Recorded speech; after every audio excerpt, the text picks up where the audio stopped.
Students, our today topic is numericals based on divergence and curl.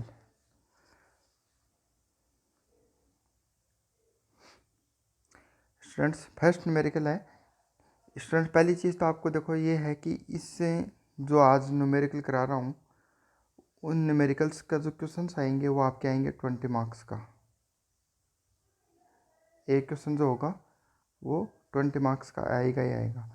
तो इसमें मैं आपको आज 4 क्वेश्चन या 5 क्वेश्चन करवा रहा हूँ, तो उन सभी को आप ध्यान से समझना। फिर भी अगर कोई डाउट हो तो आप मेरे से पूछ लेना कॉल करके, कैसे भी, ठीक है। चलो स्टार्ट करते हैं। देखो स्टूडेंट्स फर्स्ट क्वेश्चन क्या है कि prove that vector A is irrotational. Vector A is irrotational, also find its scalar potential such that A is equal gradient F. तो देखो स्टूडेंट्स सबसे पहली चीज़ इरोटेशनल के लिए आपको मैंने कंडीशन क्या बताई थी कि जब भी इरोटेशनल बोले कि आपको प्रूव करना है कि ये इरोटेशनल है, तो इरोटेशनल की कंडीशन क्या होती है कि del cross A is equal क्या आएगा, जीरो। अगर रिजल्ट जीरो आता है तो ये ए है ना, ये इरोटेशनल है। अगर ये जीरो नहीं आता तो ये इरोटेशनल नहीं है, ठीक है। तो हम इसको सॉल्व करते हैं। सबसे पहले डेल क्रॉस ए, और एक चीज़ और बताई थी आपको कि अगर आपके पास डेल क्रॉस ए की वैल्यू जीरो आ जाती है तो हम कह सकते हैं कि ए इज इक्वल क्या है, ग्रेडियंट एफ, जहाँ पर एफ क्या होता है आपका स्केलर फंक्शन होता है। एफ क्या है, ये एफ क्या होता है, स्केलर फंक्शन। ये आपका एक स्केलर फंक्शन होता है। अब स्टार्ट करते हैं।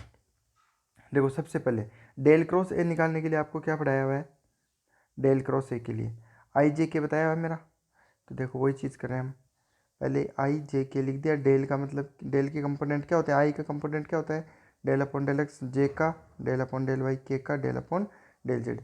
इसी तरीके से एक के जो आई का कंपोनेंट है वो यहाँ लिख दिया, जे का कंपोनेंट यहाँ और के का कंपोनेंट यहाँ। ऐसा ही करते हैं। अब उसके बाद में कैसे सॉल्व करते हैं स्टूडेंट इसको, ये एक 3x3 की मैट्रिक्स नज़र आ रही है आपको, सिंपल, एक सिंपल 3x3 की मैट्रिक्स। तो आप इसे कैसे सॉल्व करते हैं, देखो पहले आई के रिस्पेक्ट में करते हैं तो आई लिख दिया, फिर इस आई वाली कॉलम को और आई वाली रो को एलिमिनेट कर दिया। अब इसे सॉल्व करते हैं। तो देखो सिंपल सी बात है, अपन सीधा डायरेक्ट सॉल्व करते हैं। डेल अपॉन डेल वाई किससे मल्टीप्लाई होगा, इससे मल्टीप्लाई होगा।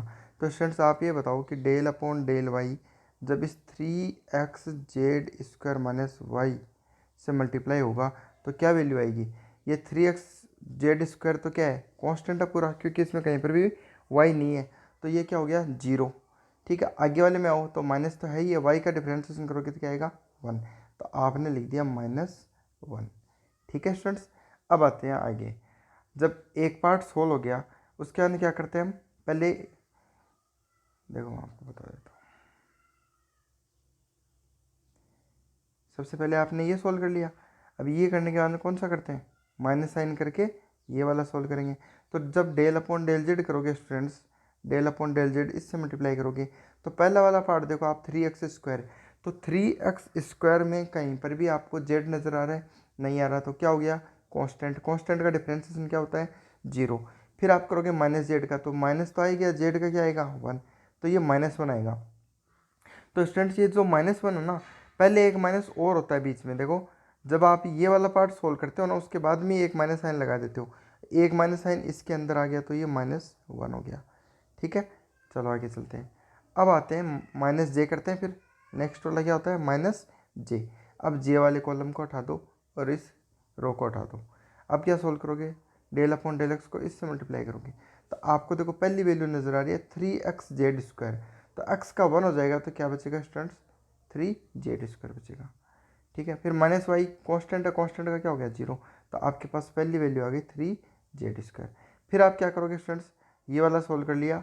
अब आप कौन सा सोल्व करोगे, ये टर्म और ये टर्म, तो इनको मल्टीप्लाई करोगे। तो इनको देखो मैं थोड़ा सा डिफाइन कर देता हूँ आपको।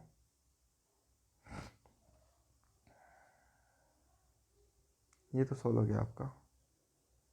अब आप कर रहे हो डेल अपॉन डेल जेड और ये वाला पार्ट मल्टीप्लाई। जब आप ये करोगे तो पहला है 6xy, तो 6xy में कहीं पर भी जेड नज़र आ रहा है, नहीं आ रहा, तो जीरो हो गया। जेड क्यूब का करोगे तो कितना होगा, 3z², तो अपर ये सोल्व करने के बाद माइनस साइन होता है, और अब ये वाला सोल्व करोगे तो कितना आएगा 3z²। तो ये लिख दिया मैंने 3z² माइनस 3z²। फिर आओ प्लस के में, अब आओ के वाले पार्ट में।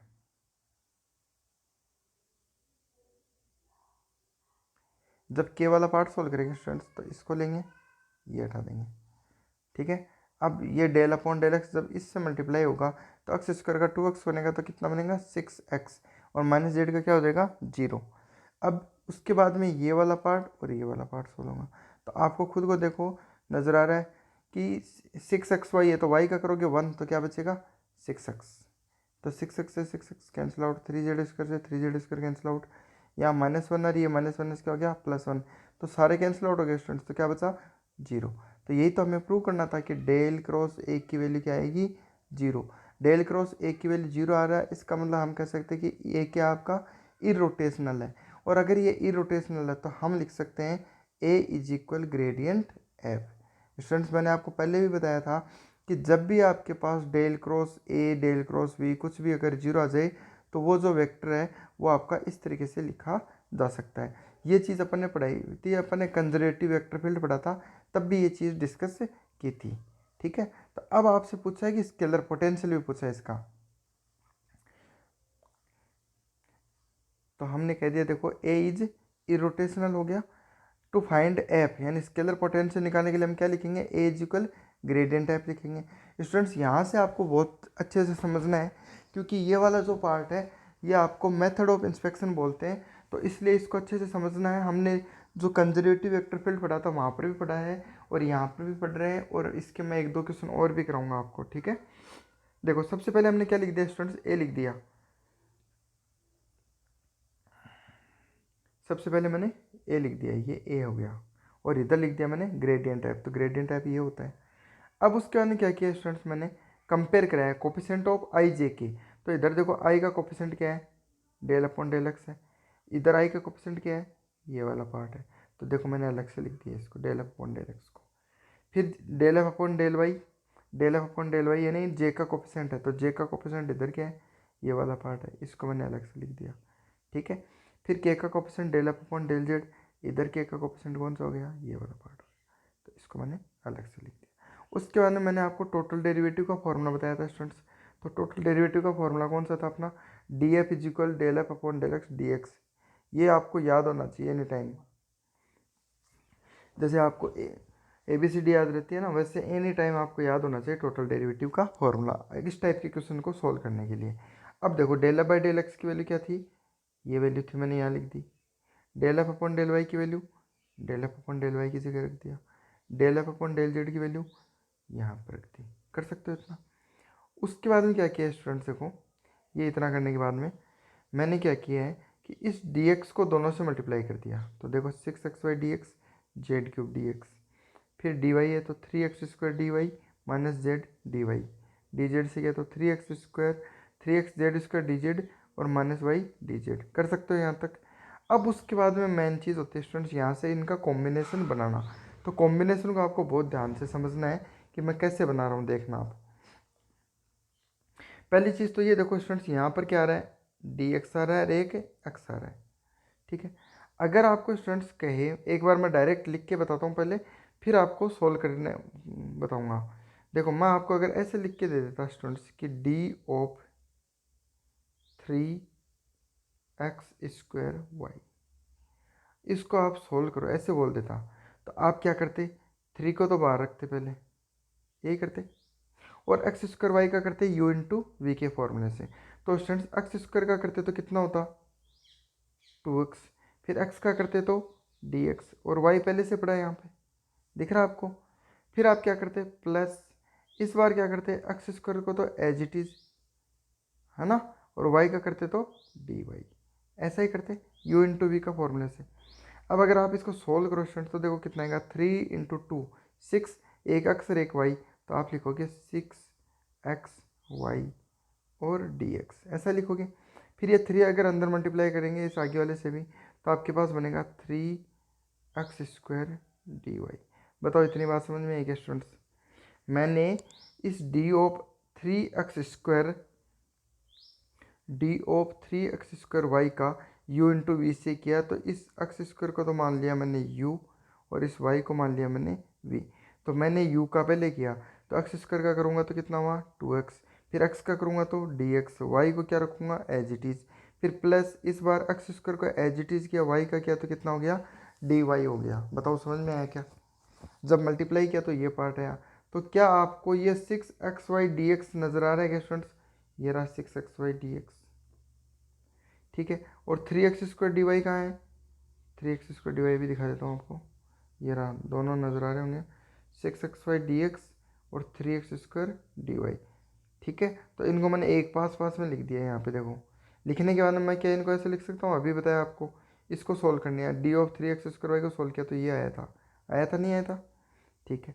अब आपके क्वेश्चन आ रहा होगा माइंड में कि सर इनका कॉम्बिनेशन करेंगे कैसे? तो कॉम्बिनेशन करने के लिए देखो आपको मैं बताता हूँ, अपन थोड़ा सा डिस्कस करते हैं यहाँ पे।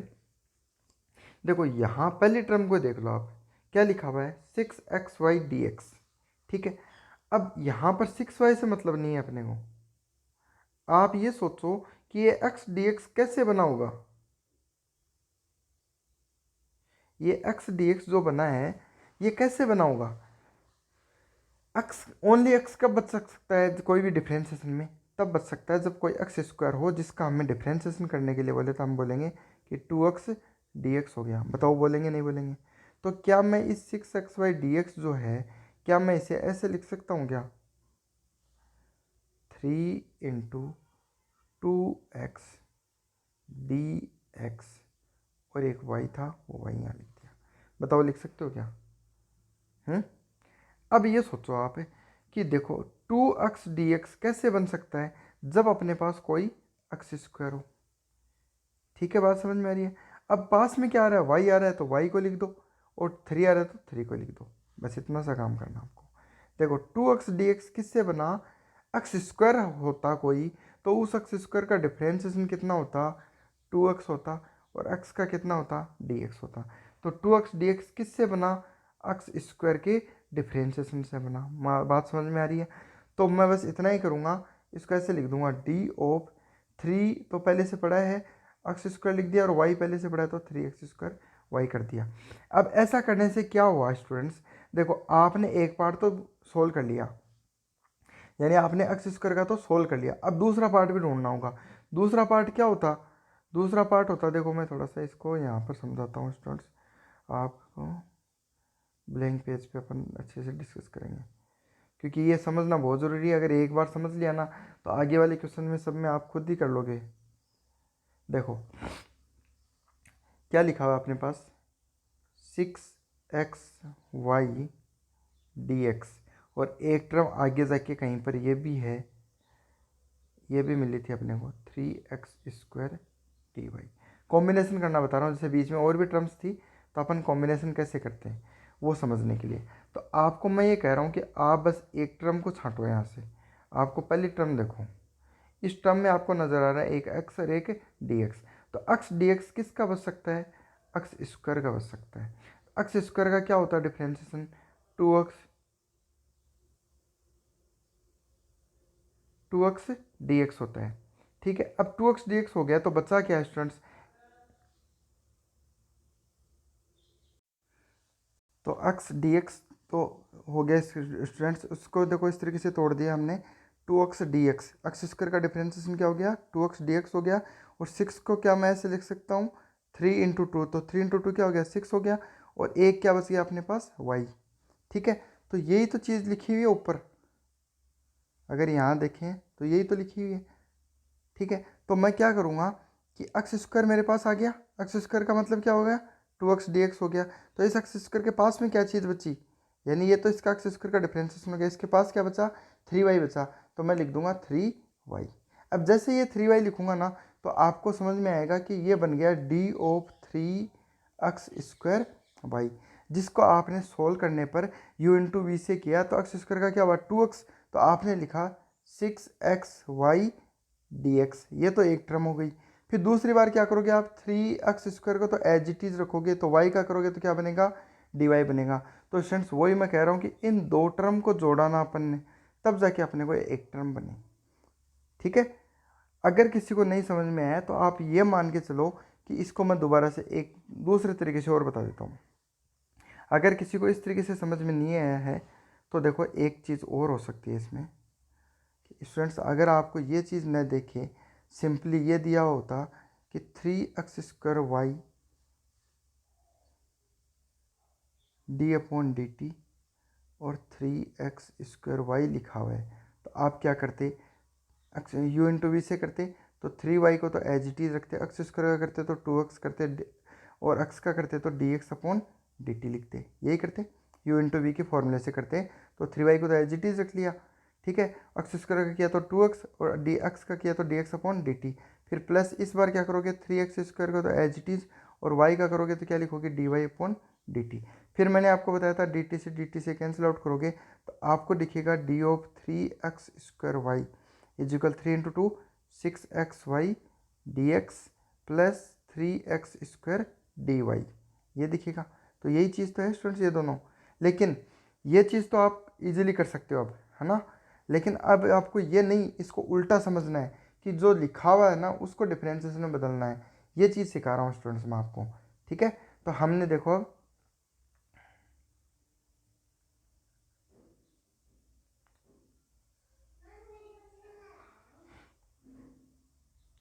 हमने इन दो टर्म्स को कंबाइन कर दिया है, इसको और इसको।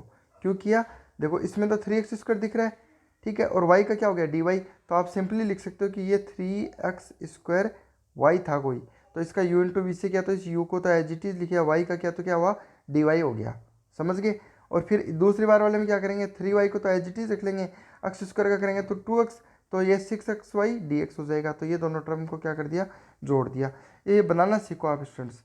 अब देखो एक चीज़ और बताता हूँ, नेक्स्ट अगर अपन डिस्कस करें तो नेक्स्ट टर्म आपको क्या दिख रही है, दो जुड़ गई आपकी, नेक्स्ट को अगर जोड़े तो आपको दिख रहा है z³ dx। तो z³ dx कैसे बना होगा कि कोई तो z³ था और x का क्या हो गया dx हो गया, तो यहाँ कोई x था उसका क्या हो गया dx हो गया। तो स्टूडेंट्स अगर आप इसको u इंटू वी से सोल्व करोगे तो आपको क्या नजर आएगा, देखो इसको आप u इंटू वी से सोल्व करो z³ dx को, तो आप क्या लिखोगे, आप लिखोगे d/z³ x का क्या हो गया dx।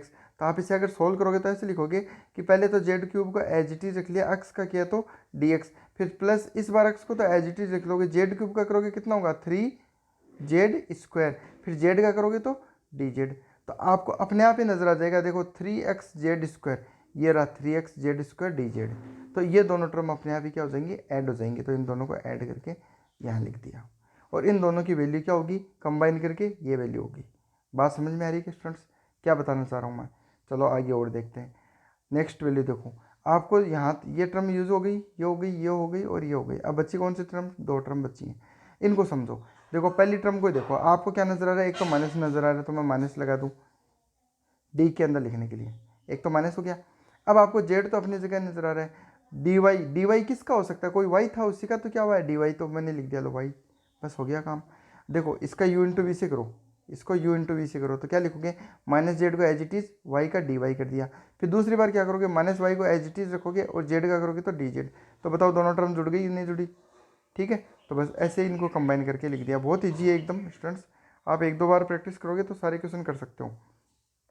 तो देखो ये दोनों कंबाइन कर दी, ये दोनों कंबाइन कर दिया और ये दोनों कंबाइन कर दिया। तो इन दोनों को कंबाइन करने का मतलब क्या हो गया, d/3x² लिख सकता हूँ। इनको कंबाइन करके क्या लिख सकता हूँ, d/z³ x लिख सकता हूँ। इनको मैं एक साथ में करके d/yz लिख सकता हूँ। तो इंटीग्रेटिंग ऑन बोथ साइड करूँ मैं, स्टूडेंट्स हम क्या करेंगे, इंटीग्रेशन करेंगे दोनों तरफ। तो इंटीग्रेशन का मतलब ही क्या होता है, हम क्या करते हैं पूरे के इंटीग्रेशन साइन लगा देंगे, और जब इंटीग्रेशन साइन लगाते हैं स्टूडेंट्स इस तरीके से, तो प्लस में हमेशा क्या लिखते हैं सी, तो वो सी लिख दिया। अब एक चीज़ और बताओ मेरे को कि आपको कोई कहे इंटीग्रेशन dx करो तो आप क्या आंसर दोगे x, आपको कोई इंटीग्रेशन डी थीटा बताओ तो क्या लिखोगे थीटा, अगर आपको कहे कि डी वाई लिखो तो इंटीग्रेशन क्या लिखते हो y। तो बस सिंपल स्टूडेंट डी एफ का इंटीग्रेशन क्या लिखोगे एफ लिखोगे, डी ऑफ दिस कुछ भी हो इसके अंदर, अंदर अंदर ही है ओनली, डी के अंदर है यानी थीटा है, तो इसको डी थीटा का क्या हो जाएगा थीटा। यहाँ पर भी डी थीटा दिख रहा है तो थीटा, यहाँ पर भी डी थीटा दिख रहा है तो थीटा और प्लस सी, तो वो आपका आंसर हो गया। कर सकते हो स्टूडेंट्स ऐसा, ठीक है।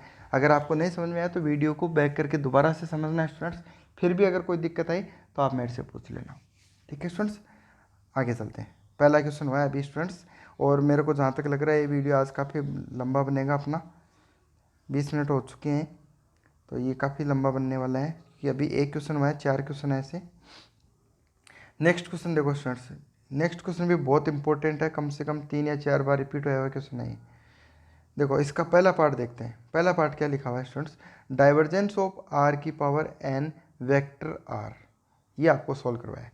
तो पहली चीज़ तो स्टूडेंट्स ये मानो कि आर और वेक्टर आर में क्या डिफरेंस होता है। देखो वेक्टर आर का मतलब तो मैंने बताया था आपको एक्स आई प्लस वाई जे प्लस जेड के, और स्मॉल आर का मतलब आपको क्या बताया हुआ है, इसको आप ऐसे भी लिख सकते हो, root of X square plus Y square plus Z square. और क्या मैं इसे ऐसे भी लिख सकता हूँ क्या, X square plus Y square plus Z square की पावर 1/2 लिख सकते हैं। क्यों, रूट का मतलब ही कितना होता है, पावर कितनी होती है 1/2। तो स्टूडेंट्स मैंने आपको बताया था कि जब भी मैं सिंपल आर लिखूं तो वो तो क्या है, मैग्नीट्यूड है, यानी एक स्केलर क्वांटिटी होती है। ये तो क्या है, एक स्केलर क्वांटिटी है, और ये क्या होती है, एक वेक्टर क्वांटिटी। तो वेक्टर वाले पे तो मैं वेक्टर का निशान लगाऊंगा, और ऐसे सिंपल लिखूंगा तो वो सिंपल क्या है, एक आर है। ठीक है, तो सिंपल आर का मतलब तो ये वाली चीज़ होगी, और वेक्टर आर का मतलब ये चीज़ होगी। इतनी बात समझ में आई क्या। यस, एग्जाम में अगर आपकी क्वेश्चन है स्टूडेंट्स, तो ये जो वेक्टर आर होगा ना, ये वेक्टर आर थोड़ा सा बोल्ड होगा, यानी कई बार आपको ऐसे नहीं दिया होता, इसी को क्या करता है, थोड़ा सा डार्क किया हुआ होता है बस। ये तो होता है इस तरीके से। और ये सिंपल आर है ना, सिंपल आर, वो सिंपल आर ऐसे रहेगा। जैसे ये क्वेश्चन अगर एग्जाम में दिखेगा ना आपको स्टूडेंट्स, तो वो इस तरीके से दिखेगा। एग्जाम में अगर ये क्वेश्चन दिखेगा तो आपको ऐसा नजर आएगा पेपर में, आर की पावर एन और यहाँ पर एक डार्क सार, ये सब आएगा। ये जो डार्क वाला पार्ट है ना स्टूडेंट्स, ये रिप्रेजेंट करता है आपको वेक्टर आर को। बात समझ में आ गई क्या। मैं कंफ्यूज नहीं हूँ इसलिए इसको मैंने क्या लिख दिया, वेक्टर आर बना के लिखा है, इस तरीके से नहीं लिखा है। ठीक है, चलो आगे चलते हैं। अब स्टूडेंट देखो, डेल डॉट डाइवर्जेंस का मतलब क्या होता है, डेल डॉट दिस पार्ट, कर सकते हो इतना यहाँ तक। अब आगे क्या लिखा मैंने, देखो आर की पावर एन। तो अभी आपको मैंने बताया कि आर का मतलब कितना होता है स्टूडेंट्स, आर का मतलब अभी आपको बताया मैंने, X square plus Y square plus Z square की पावर 1/2 बताया। अगर मैं स्टूडेंट्स इधर आर की पावर एन करूँगा तो इधर भी n/2 बन जाएगा ये।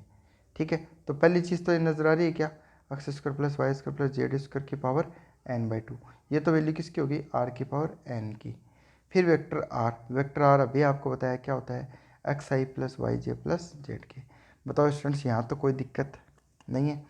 ठीक है, अब स्टूडेंट्स आगे देखो, आगे क्या करेंगे हम कि आपको डेल डॉट बताया हुआ था मेरा, एक बार अपन सिंपल से बात करते हैं। जैसे मान लो मैं ऐसे लिखूँ डेल डॉट ए, तो आपके पास क्या चीज़ आएगी स्टूडेंट्स, और जहाँ पर मैं ये कहूँ कि ए का मतलब है मेरे पास A1i plus A2j plus A3k, तो आप क्या मानोगे, कैसे सोल्व करोगे इसको, डॉट प्रोडक्ट है तो आई डॉट प्रोडक्ट से इसको सोल्व करना बताया था मैंने। क्या लिखा था मैंने, del A1 upon del X plus del A2 upon del Y plus del A3 upon del Z, ऐसे ही बताया था। मैंने कहा भी था आपको कि डॉट प्रोडक्ट का रिजल्ट हमेशा क्या होगा, एक स्केलर क्वांटिटी होगा। किस तरीके से बताया था कि जैसे यहाँ आई का कोफिशिएंट क्या है, A1 है, इसी तरीके से डेल वाले में आई का कोफिशिएंट क्या होता है, डेल अपॉन डेल एक्स होता है। तो डेल अपॉन डेल एक्स आई होता है, और ए वाले में जो डॉट करने के बाद में जो रिजल्ट होता है इधर क्या है, A1i है, तो डॉट करते हैं तो आई डॉट आई क्या हो गया 1, तो क्या रिजल्ट आएगा, del A1 upon del x, इस तरीके से। अगर आपको फिर भी कोई दिक्कत लग रही है तो मेरा डॉट वाला जो मैंने बताया था पहले, डाइवर्जेंस वाला लास्ट लेक्चर पढ़ा था, उसको देख लेना एक बार, उसमें डॉट प्रोडक्ट भी बताया हुआ है, डाइवर्जेंस भी बताया हुआ है, और ये वाली चीज़ भी अच्छे से बताई हुई है, तो आप दोबारा से देख लेना वहाँ से। अब मेन चीज़ मैं क्या बताना चाह रहा हूँ कि जैसे जो ये वेक्टर होता है, इस वेक्टर का ओनली आई वाला कंपोनेंट है, वो किस में आएगा, इसमें आएगा। ठीक है, जे वाला कंपोनेंट किसके साथ आएगा, डेल अपॉन डेल वाई के साथ आएगा। के वाला कंपोनेंट किसके साथ आएगा, डेल अपॉन डेल जेड के साथ आएगा। ये चीज़ बताना चाह रहा हूँ। अब देखो यहाँ पर डेल डॉट करने के बाद स्टूडेंट देखो आपको एक्स आई वाई जे जेड के नज़र आ रहा है। तो आपको ऐसा नहीं लग रहा क्या कि ये जो पार्ट है, ये इतना पार्ट, ये इस एक्स आई से भी मल्टीप्लाई हो रहा है, इस वाई जे भी से हो रहा है और जेड के से भी हो रहा है। अगर तीनों से मल्टीप्लाई हो रहा है तो स्टूडेंट्स पहली वैल्यू जो बनेगी वो क्या बनेगी, यानी यहाँ डेल वाले से देखें तो डेल वाले में क्या है अंदर, डेल वाले में क्या है अंदर, डेल अपॉन डेल एक्स आई, डेल अपॉन डेल वाई जे, डेल अपॉन डेल जेड के, ऐसा ही तो है। तो ये आई का कंपोनेंट इधर क्या है, डेल अपॉन डेल एक्स है। और इस तरफ अगर आई का कंपोनेंट देखें तो इस तरफ आई का कंपोनेंट मैं क्या लिखूंगा भाई, ये वाला पार्ट इस एक्स आई से मल्टीप्लाई होगा तो ये वाला पार्ट इस आई को छोड़ के यहाँ आई है, ये वाला पार्ट किसका हो गया, डेल अपॉन डेल एक्स का हो गया। तो ये देखो मैंने लिख दिया ये वाला पार्ट और del upon del X. Similarly मैंने इसको पूरा सोल्व करने के बजाय यहाँ देखो स्टूडेंट्स, अगर ये समेसन नहीं लगाता मैं, अगर ये मैं समेसन नहीं रखता हूँ, अगर ये समेसन नहीं लगाता हूँ तब तो मैं क्या लिखता, देखो ये लिख दिया, फिर मैं दोबारा से लिखता डेल अपॉन डेल वाई, यहाँ पर ये पूरी वैल्यू और पावर कितनी है इसकी n/2, और या x की जगह इस बार क्या आता y आता, तो मैं y लिख देता, ठीक है।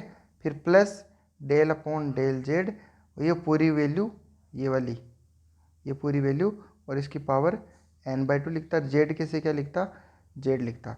तो ये तीनों सोल्व करने पड़ते हैं, लेकिन मैं क्या कर रहा हूँ कि ये दो वाला जो पार्ट है ना, ये इनको सोल्व करने के बजाय इसके हिसाब से लिख दूंगा। तो मैंने क्या लिया, इसके समेसन लगा दिया, ठीक है। बात समझ में आ रही है, समेसन का मतलब क्या हो गया, वो दो टर्म नहीं लिखी हमने। अब देखो इसको सोल्व कैसे करते हैं, बहुत ही ईजी पार्ट है स्टूडेंट्स, कुछ भी नहीं है इसको समझने के लिए, बस आपको ध्यान से कंसंट्रेट करके समझना है वीडियो को। देखो करना क्या है, सबसे पहले इसको अंदर आपको क्या नज़र आ रहा है कि एक पार्ट तो ये अकेला और एक ये एक्स, दो चीज़ नज़र आ रही है। तो ये एक को तो यू मान लो और दूसरे को वी मान लो, तो यू इंटू वी का फॉर्मूला लगा दो। अब कैसे लगाएंगे यू इंटू वी का, देखो सबसे पहले मैंने वी को एज इट इज़, यानी इस एक्स को तो एज इट इज़ रख लिया, ये वाला एक्स है ना, इसको तो मैंने एज इट इज़ रख लिया। बात समझ में आ रही है। उसके बाद मैं इसका करूँगा, तो जब इसका करूँगा तो स्टूडेंट्स मैंने क्या बताया था कि पहले हमेशा पावर का होता है, बताया था आपको एक सिंपल सा फॉर्मूला याद रखा करो, एक्स की पावर एन का क्या लिखते हो, एन एक्स की पावर n-1, बस यही चीज़ आपको ध्यान में रखनी है। क्या करोगे, n/2 को आगे ले लोगे, ब्रैकेट के अंदर जो चीज़ पड़ी है वो रखोगे, ऊपर एक कम कर दोगे तो n/2 - 1। बताओ कोई दिक्कत यहाँ तक। फिर आप क्या किसका करोगे, अंदर वाले पार्ट का एक्स स्क्वायर का करोगे तो कितना आएगा 2x। तो बताओ ये चीज़ समझ में आ रही है क्या स्टूडेंट्स, आपको पहले वाले पार्ट में दिख रही है यहाँ पे, देखो मैंने x को एज इट इज रख दिया, n/2 आ गया और इस पूरे पार्ट की पावर कितनी हो गई n/2 - 1। फिर अंदर वाले का करोगे तो एक्स स्क्वायर का क्या हो जाएगा 2x, Y square Z square क्या है कांस्टेंट, कांस्टेंट का क्या होता है 0 हो जाएगा। बताओ इतनी बात समझ में आई क्या, ठीक है। फिर प्लस करते हैं, प्लस करने के बाद क्या करेंगे, इस बार क्या करेंगे, u को एज इट इज, यानी ये वाला जो पार्ट है ये तो देखो मैंने एज इट इज लिख दिया, और इस x का करोगे तो x का डिफरेंशिएशन कितना होता है 1 होता है। बताओ यहाँ तो कोई दिक्कत आई होप नहीं होनी चाहिए आपको। अब देखो यहाँ पर आपको क्या नजर आ रहा है, इस 2 से मैं 2 को काट दूँ, क्या बचा एक्स स्क्वायर और n, तो मैंने लिख दिया देखो n एक्स स्क्वायर, और यहाँ पर देखो n/2 - 1 है, n/2 - 1, अगर आप एलसीएम लोगे तो कितना आएगा 2, तो आप लिखोगे n-2, तो क्या मैं इसे ऐसे लिख सकता हूँ n-2/2 लिख सकते हैं, ठीक है। फिर आपको आगे क्या नज़र आ रहा है, आगे नज़र आ रहा है आपको ये वाला पार्ट। तो अभी आपको स्टूडेंट्स मैंने बताया कि क्या इस चीज़ को देखो, ये वाली जो चीज़ है इसको क्या मैं ऐसे लिख सकता हूँ क्या, X square plus Y square plus Z square की पावर 1/2 और फिर उसके ऊपर पावर n। मैंने आपको क्या बताया कि घात पे घात होती है तो मल्टीप्लाई होती है, यानी ये दोनों क्या हो जाएंगे मल्टीप्लाई। तो 1/2 को n से मल्टीप्लाई करोगे तो कितना बनेगा n/2 बनेगा, ठीक है। तो ये n/2 हो रहा है। अब आपको यहाँ से क्या देखना है, देखो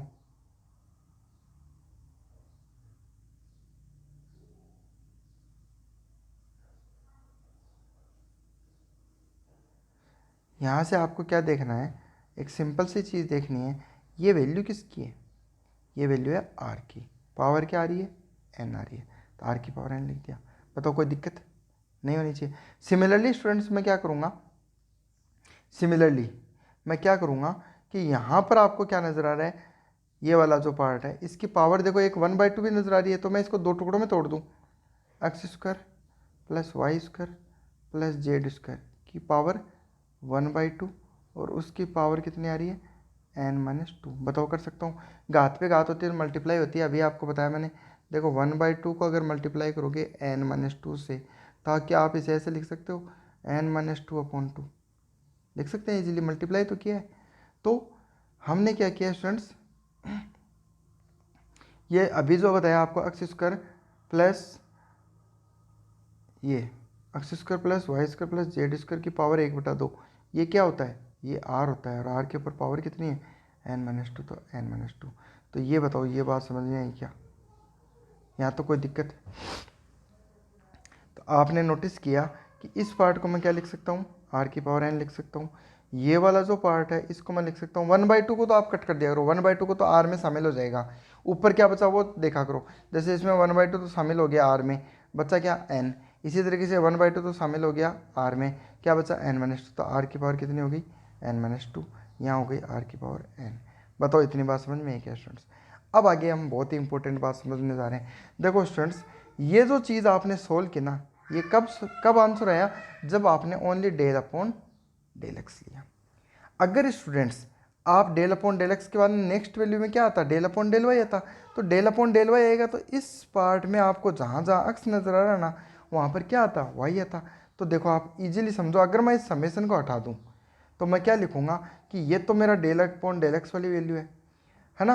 अब डेल अपॉन डेल वाई वाले में क्या होगा, यहाँ देखो सेम है तो ये सेम रहेगा, चेंजेस क्या आएगा, इस अक्स की जगह आएगा, अक्स की जगह क्या आएगा, वाई स्क्वायर आ जाएगा।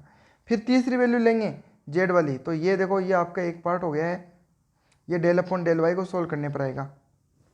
फिर जब इसका तीसरा वैल्यू क्या होती है, डेल अपॉन डेल जेड होता, तो डेल अपॉन डेल जेड वाले में पार्ट में क्या आता है स्टूडेंट्स, यहाँ पर जेड स्क्वायर आ जाएगा, तो ये डेल अपॉन डेल जेड का पार्ट आ गया। ठीक है, अब आपको तीनों में कॉम्बिनेशन क्या नज़र आ रहा है स्टूडेंट्स? आई होप ये चीज़ आपको अच्छे से समझ में आई होगी कि ये कैसे बना है। फिर भी अगर आपको लगे तो आप पुराने वीडियोस देख लेना, या तो उनमें भी मैंने बार बार बताया, और अभी भी मैंने थोड़ी देर पहले पूरी चीज़ बताई है। तो फिर भी नहीं समझ में आए तो दोबारा पूछ लेना मेरे से, लेकिन वीडियो को ध्यान से देखना। यस, देखो समेशन को हटाने की वजह से ये तीनों चीज़ें बनी है। कैसे बनी, क्योंकि ये जो पार्ट हमने सोल्व किया है, मैं बार बार बता रहा हूँ आपको स्टूडेंट्स, ये अभी मैंने क्या सोल्व किया है, ओनली इस पार्ट को सोल्व किया है डेल अपॉन डेल एक्स के साथ। अगर यही पार्ट मैं डेल अपॉन डेल वाई के साथ करूँगा तो ये वाई जे वाला पार्ट है ना, इससे यहाँ वाई आता बस, बाकी सेम रहता। फिर मैं यहाँ वाई बन जाता डेल अपॉन डेल वाई। फिर जेड वाला करता मैं, तो जेड वाले में क्या होता है स्टूडेंट्स, यहाँ पे इससे जेड के वाले में से जेड लेता मैं, तो यहाँ जेड आता, तो यहाँ पर भी डेल अपॉन डेल जेड होता था। तो इन तीनों से बने हैं। तो पहला डेल अपॉन डेल एक्स से तो मैंने सोल्व कर लिया, ये आ गया। डेल अपॉन डेल वाई से करोगे तो ये आएगा, डेल अपॉन डेल जेड से करोगे तो ये आएगा। अब तीनों को जोड़ दो, जोड़ोगे तो आपको क्या नज़र आ रहा है, देखो आर की पावर एन, आर की पावर एन, आर की पावर एन, तीनों सेम है, तो मैंने तीनों को एक साथ में लिख दिया 3r की पावर n। कोई दिक्कत नहीं है स्टूडेंट्स। फिर आप देखो, फिर आपको क्या नज़र आ रहा है कि ये वाला पार्ट, ये वाला पार्ट और ये वाला पार्ट, इन तीनों में कॉमन चीज़ क्या है, इन तीनों में कॉमन चीज़ है स्टूडेंट्स एन आर की पावर n-2। इसमें भी है, इसमें भी है और इसमें भी है। तो इस एन आर की पावर n-2 को मैंने क्या कर लिया, कॉमन ले लिया। कॉमन लेते मेरे पास, इसके पास क्या बचेगा, एक्स स्क्वायर, इसके पास क्या बचा, वाई स्क्वायर, इसके पास जेड स्क्वायर। लिख सकते हो स्टूडेंट्स। अब इतना लिखने के बाद आई होप यहाँ तक आपको कोई दिक्कत नहीं होनी चाहिए। ठीक है, अब मैंने आपको क्या बताया, मैंने आपको बताया कि आर इजिकल क्या होता है, आर इजिकल मैंने बताया आपको X square plus Y square plus Z square की पावर कितनी, 1/2। तो क्या मैं अगर आपको ऐसे कहूँ स्टूडेंट्स कि दोनों तरफ स्क्वायर कर दो, तो आप जब स्क्वायर करोगे तो यहाँ स्क्वायर होगा तो इधर भी क्या आएगा, स्क्वायर, स्क्वायर आएगा तो 2 से 2 क्या हो जाएगा, कट जाएगा, क्या बचा, ये वाला पार्ट। तो simple X square plus Y square plus Z square को मैं क्या लिख सकता हूँ, आर स्क्वायर। तो इस टर्म को मैंने क्या लिख दिया, आर स्क्वायर। अब आपको क्या नज़र आ रहा है कि यहाँ पर आर और यहाँ पर भी आर है, यानी बेस सेम है, तो पावर्स क्या हो जाएंगी, ऐड हो जाएंगे। नहीं है, इन दोनों को ऐड करोगे तो आप खुद बताओ स्टूडेंट्स, n-2 और +2 करोगे तो 2 से 2 कट गया, क्या बचेगा, r की पावर n। तो यहाँ पर भी एक r की पावर n है और यहाँ पर भी एक r की पावर n है, दोनों में से r की पावर n को अगर कॉमन ले लिया तो इसके पास बचा n, इसके पास बचा 3, तो ये बन गया n+3। तो आई होप आपको स्टूडेंट्स ये क्वेश्चन समझ में आया होगा। फिर भी अगर किसी स्टूडेंट्स को कोई डाउट लगे तो मेरे से पूछ लेना। नेक्स्ट क्वेश्चन देखते हैं। इसी का ये दूसरा पार्ट है स्टूडेंट्स, पार्ट सेकंड। ये दोनों एक साथ में आते हैं, जब भी आते हैं तो ये दोनों क्वेश्चन आते हैं। नेक्स्ट वाला थोड़ा इजी पड़ेगा आपके, देखो बहुत इजी है ये, इसमें ज़्यादा जोर नहीं आएगा आपको। देखो स्टूडेंट्स, आपको क्या पूछा, कर्ल आर की पावर एन,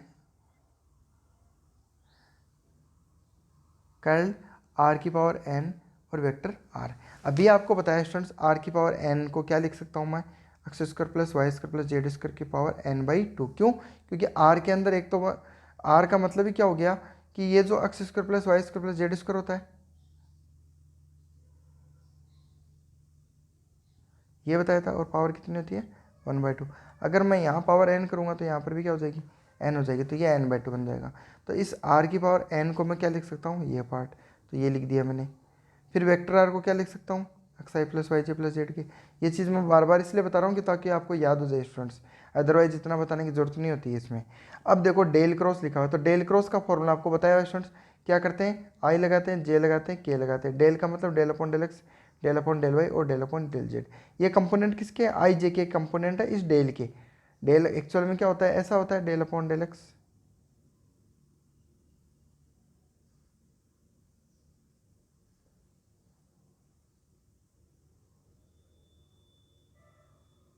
ऐसा होता है। तो यहाँ पर आई का कंपोनेंट क्या है, डेल अपॉन डेल एक्स लिख दिया यहाँ पे, जे का component del upon del Y ये लिख दिया, के का component del upon del Z लिख दिया। इसी तरीके से हम क्या करेंगे स्टूडेंट्स, ये जो वेक्टर क्वांटिटी अपने को दी हुई है इसको भी हम ऐसे लिखेंगे। तो आप एक चीज़ सोचो, वेक्टर तो एक्स आई प्लस वाई जे प्लस जेड के ही है, तो आई का कंपोनेंट अगर बात करें तो ये जो बाहर जो X square plus Y square plus Z square की पावर n/2 दिख रहा है, ये तो तीनों से मल्टीप्लाई होगा, एक्स से भी होगा, वाई से भी होगा, जेड से भी होगा। तो जब भी कंपोनेंट आई का लेंगे तो आई के कंपोनेंट में एक तो एक्स आएगा, ये एक्स, ठीक है, और एक ये टर्म तो आएगी आएगी मल्टीप्लाई में पड़ी है, ये रहेगी। इसी तरीके से जब जे का कंपोनेंट लोगे आप, तो जे का लोगे तो स्टूडेंट्स आपको क्या नजर आएगा कि एक वाई तो है ही है और साथ में ये मल्टीप्लाई हो रहा है, तो ये चीज़ जे का कंपोनेंट हो गई। के कंपोनेंट की बात करें तो के कंपोनेंट में एक तो ये जेड हो गया और ये मल्टीप्लाई हो ही रहा है तीनों से, तो ये वाला पार्ट आ गया। बताओ यहाँ तो कोई दिक्कत नहीं होनी चाहिए। अब देखो बहुत ईजी पार्ट है, अब कुछ नहीं करना आपने को। सबसे पहले हम आई के कंपोनेंट को सॉल्व करते हैं स्टूडेंट्स। अब सबसे इजी पार्ट आ गया आपका, कुछ नहीं करना इसमें। देखो आई के कंपोनेंट को सॉल्व करते हैं, ऐसे सॉल्व करते हो जैसे आई का करते हैं, तो ये हटा दिया, ये हटा दिया, तो आई आ गया। अब ये देखो आपकी इस पार्ट को जब आप इससे मल्टीप्लाई करोगे students, del upon del Y को, तो क्या होगा, जब आप इसे इससे मल्टीप्लाई करोगे तो आप कहोगे कि सर इसे मैं पार्शियल डिफरेंशिएट करूँगा विथ रिस्पेक्ट टू वाई। जब विथ रिस्पेक्ट टू वाई करोगे तो आपको क्या नजर आएगा कि यहाँ पर एक तो जेड दिख रहा है, तो जेड का तो कोई रोल ही नहीं है, तो जेड तो अपनी जगह पड़ा है। क्यों नहीं है रोल, क्योंकि विथ रिस्पेक्ट टू वाई कर रहे हैं और यहाँ पर जेड का कोई रोल नहीं है। यानी आपको वाई नज़र कहाँ आ रहा है स्टूडेंट्स, वाई ओनली एक अंदर नज़र आ रहा है इस फंक्शन में, ठीक है। तो इसमें नज़र आ रहा है, तो पहले आप किसका करोगे, n/2 पावर का करेंगे, तो मैंने लिख दिया देखो n/2, ठीक है, और पावर आ गई n/2 - 1। उसके बाद में क्या करूँगा, इस वाई स्क्वायर का करूँगा, तो वाई स्क्वायर का कितना होगा 2y होगा। जेड मेरे पास पहले से पड़ा है तो जेड लिख दिया। बताओ यहाँ तो कोई दिक्कत नहीं होनी चाहिए, ठीक है। अब हम क्या करेंगे, जब हमने ये पार्ट सोल्व कर लिया है तो अब कौन सा करेंगे, ये करेंगे। तो इसको सोल्व करने के लिए स्टूडेंट्स बीच में क्या होता है, माइनस साइन होता है। बहुत ही ईजी पार्ट है स्टूडेंट्स। देखो डेल अपॉन डेल जेड को जब आप इससे मल्टीप्लाई करोगे तो आपको क्या नजर आएगा कि डिफरेंशिएट कर रहे हैं with respect to Z. With respect to Z करेंगे तो वाई का कोई रोल नहीं है स्टूडेंट्स, वाई को एज इट इज लिख दिया, ठीक है। अब आप आओ किस पे, ओनली जेड कहाँ नजर आ रहा है, इसके अंदर नजर आ रहा है, तो पहले किसका करोगे, पावर का। तो सेम चीज़ चलेगी एकदम, n/2 आ गया, पावर कितनी आएगी इसकी n/2 - 1, तो n/2 - 1 कर दिया। अब किसका करोगे, जेड स्क्वायर का करोगे, तो जेड स्क्वायर का कितना होगा 2z होगा। बताओ स्टूडेंट्स यहाँ तक कोई दिक्कत है कि आपको, पहले आपने ये सोल्व किया अब ये सोल्व कर लिया। करना क्या है, जब इसको सोल्व किया तब डिफ्रेंशिएट किया विथ रिस्पेक्ट टू वाई, जब इसे सोल्व करें तो डिफ्रेंशिएट किया with respect to Z. I hope इतनी बात समझ में आई होगी स्टूडेंट्स। अब देखो स्टूडेंट्स मेन चीज़ क्या है, मेन चीज़ ये है कि जब आपने ये पार्ट सोल्व किया और ये पार्ट सोल्व किया, ठीक है, तो आप देखो आपको ये वाला पार्ट और ये वाला पार्ट पूरा सेम नजर आएगा। देख लो सही आप, n/2 n/2, ये पावर पावर n/, दोनों ही, इसमें 2yz है, यहाँ पर भी 2yz है, दोनों क्या हो गए सेम। सेम होने का मतलब ये क्या हो जाएंगे, कट जाएंगे। ऐसे ही स्टूडेंट्स क्या होगा, जब आप इसे जे के रिस्पेक्ट में सोल्व करोगे ना, तो इन दोनों को डिफ्रेंशिएट करने पर जो रिजल्ट आएगा वो इन दोनों को डिफ्रेंशिएट करने पर रिजल्ट के इक्वल होगा। यानी आप अगर देखोगे तो आपको नज़र आएगा कि ये पार्ट भी सेम है और ये भी सेम है। तो ओवरऑल क्या होगा स्टूडेंट्स, पूरा कट जाएगा। जब पूरा कट जाएगा तो आपके पास क्या आएगा, 0। तो 0 आपका क्या हो जाएगा, आंसर। तो आई होप इतना स्टूडेंट समझ में आया होगा आपको। चलो स्टूडेंट्स, इस वीडियो को मैं यहाँ ब्रेक कर देता हूँ। नेक्स्ट क्लास में हम दोबारा से क्या करेंगे, यही पढ़ेंगे। ठीक है, 2 न्यूमेरिकल कर लिए आज, टाइम काफ़ी हो चुका है, 40 मिनट्स का वीडियो हो गया तो अपलोड करने में दिक्कत आएगी, इसलिए हम नेक्स्ट लेक्चर एक और बना देंगे। ठीक है, ये लेक्चर 6 हो गया, इसको पार्ट 1 नाम दे देंगे, नेक्स्ट को पार्ट 2 दे देंगे। ओके।